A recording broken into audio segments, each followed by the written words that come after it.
Hello, I'm Dr. Emma Boulton. I'm the director of Clinic 66, and we're a women's health clinic in Chatswood in Sydney. And we often have women who come in wanting to have a checkup. Now, that really depends on where you're at in your reproductive life as to what a checkup actually involves.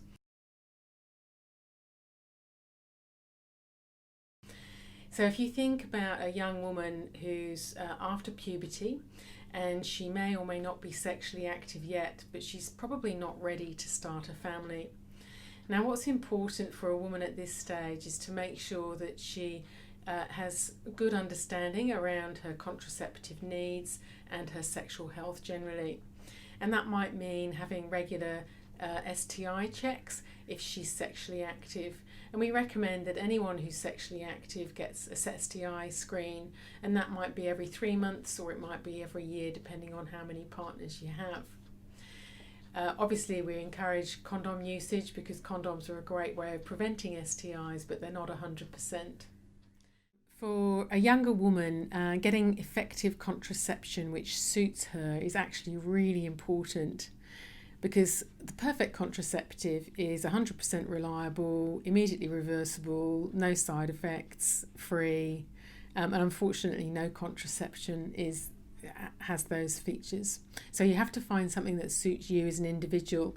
And I often say that contraception is a little bit like clothing, that what suits one woman won't suit another one. So that's why it's important that you can come and talk to a doctor who will be able to take a history and work out the right choice for you. The other issue that young women often struggle with is menstrual problems, and that might mean irregular, painful periods or pelvic pain. Now, that can have a number of underlying factors, or it may just be physiological. So if you're struggling with a menstrual issue, then come and see one of our women's health doctors.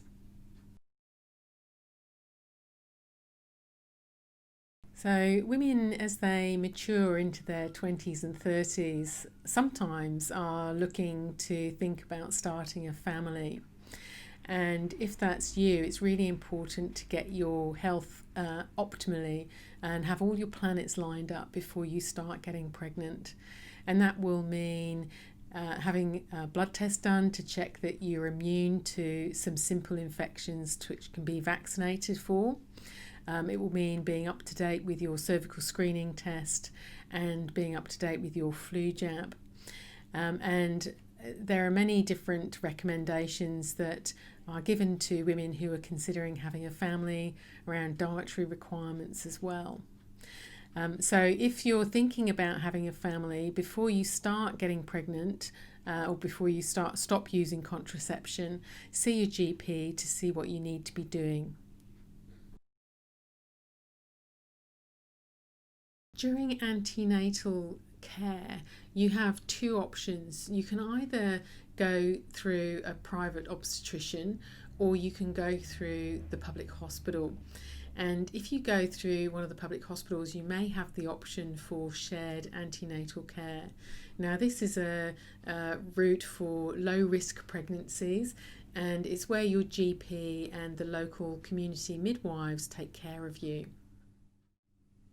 Where you decide to deliver will be up to you and your obstetrics team. But I would just point out that around the time of childbirth, there's two really important things which will impact on your health and well-being later. One of which is your pelvic floor. So if you have a vaginal delivery, then it's really important that you get your pelvic floor back into good shape as soon as you possibly can after childbirth. And the other area is your weight. So it's very easy for women to put on a few extra kilos during pregnancy, and there is a tendency for that to hang around. So by improving your exercise and diet routine to try and get back to a healthy weight after your delivery, that will stand you in really good stead to help prevent diabetes and cardiovascular disease. For other women in their 20s and 30s, they're not ready to start a family yet, and therefore, again, it's really important to have effective contraception which is suitable for you and puts you in control. So, some women like to use condoms because they don't have any side effects, but the problem with condoms is they do tend to break and come off, and it relies heavily on the guy being able to use them properly. So although we recommend condom usage as a way of preventing STIs, we wouldn't recommend it as effective and reliable form of contraception. As we move into our 40s, many women feel that their family is complete, but they still require effective contraception because menopause isn't going to come on average until you're 51. So you need to rely still on contraception, and sometimes women can develop heavy menstrual bleeding in their 40s due to fibroids or adenomyosis, and it may be that you can control your periods at the same time as having effective, reliable contraception. In their 40s, some women are still dating or have gone back to the dating scene, and for those women, sexual health promotion is still really important around STI prevention and management. So we would still recommend that anyone who's sexually active, particularly if you have a new partner or you're having casual encounters, gets regular STI checks.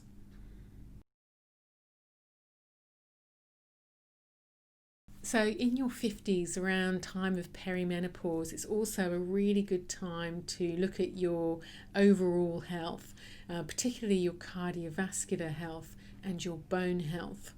Because after menopause, both of those areas can deteriorate if you're not careful. So you need to make sure that you maintain a healthy weight, that you exercise regularly, taking weight-bearing exercise, and obviously not smoking.